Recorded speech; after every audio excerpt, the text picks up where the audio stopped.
My thoughts on the uprise of our genre is invigorating. I feel like it's very much needed in our space, and it hits the mark that our culture has been missing. Since I do have my Christian beliefs that I'm standing on, I feel like there really isn't any balance. I feel like you do what's laid on your heart purposefully, and who it's for will always find it. And I feel like mainstream is going to find it. To be considered a trailblazer for Christian R&B and hip hop, I think it's actually pretty lit. I'm just trying to, well, actually it's technically lit because I'm carrying the torch. That's a little pun for y'all. But I think it's pretty cool, you know, it's needed. Like our culture has been missing something, and I feel like the Christian R&B and hip hop is exactly what's missing as far as the messaging, and we're really pouring out our heart in these records. So I feel like that's what we're missing, and we need that.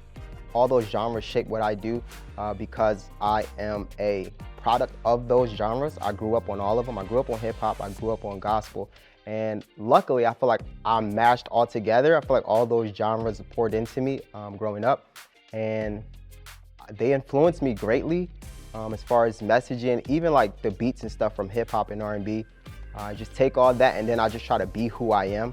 I try to just purposefully record records, but all those genres definitely played a major part in making me who I am today. So I got my start in Christian hip hop and R&B. Really, I grew up in church, and then I did some soul searching, and I fell in love with hip hop, regular hip hop and R&B. And then I had to marry the two. I wanted it to be purposeful. I wanted to represent who I am as a person. I just wanted my music to be that representation. So I took what I fell in love with, being hip hop and R&B, and then I just put myself in it. And in doing that, it made me a Christian artist. So that's how I really got my start, just loving what I loved and then trying to be who I am, and then put those two together, and I came out with Christian R&B.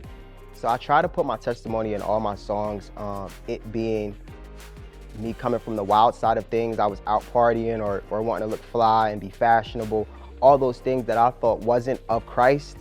I thought I had to stray away from being all those things, being fly, having fun, all that, and then realizing that that is of God.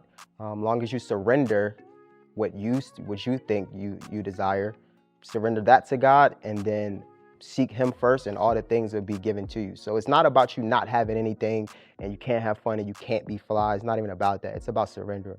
Once you submit and surrender it all to God, you can have all the things. You can have the fly whip, the fly change. You could have fun, all that. So that was a learning curve for me. It's just learning that I had to surrender who I thought I was for God to give me who I was meant to be. So in ways I've seen my music impact listeners, I get a lot of messages about how they can relate to the music. It's just so relatable. People being lost in the world and trying to find their way, I feel like that's what they relate to most, is just like finding God and Him like relieving you of all the nonsense you was chasing. So I think that's the most relatable part, is just chasing what you thought you wanted and then be like, nah, God, you give me where I'm supposed to go. That's what people seems to connect with me best. My biggest thing on this is how to connect with the people. I think personally, I think it's very important to be a living witness. There's many other ways you can connect. Like I have merch, obviously dropping songs, building other communities like podcasts and things of that nature. But I feel like the most important thing is to be a living witness. Just show how God can show up in your life and move mountains for you. Just being able to show that to the world, I feel like that's the best message that I can ever convey. As far as what's next, it's just more music on the way. We have a podcast that's coming out soon, more vlogs on the way. Like I said, just trying to be a living witness, let my life testify for me. So I'm gonna just show up in every avenue. So what's next? More music, more videos, more lifestyle. So just stay connected if possible and follow the journey. So as far as the music, we just released a record called Date Night. Also God of My Dreams. So we have some more music. We have more music on the way. I have a song coming out called Praise and Honor.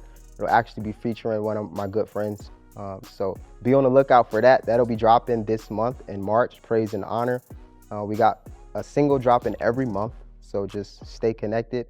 And I will say, I'll give you guys an exclusive. We have a tour coming up this summer. It's going to be amazing. About a 15 cities tour. So be on the lookout for that. So one thing I would want people to know about me and my music is that we are the same. I am just like you. I too am a sinner. I'm a searcher. I'm a seeker of the kingdom. I am no different than you. You know, I go through things and I struggle. And the only thing I do is make songs about it, about how God steered me back the right way. So as a Christian artist, I don't want you thinking I'm better than you or I'm any different than who you are. I fall short of the glory of God also. So that's the best thing I can tell you. As an artist, I would love for you to be a part of the journey and just see, because I'm no different than you.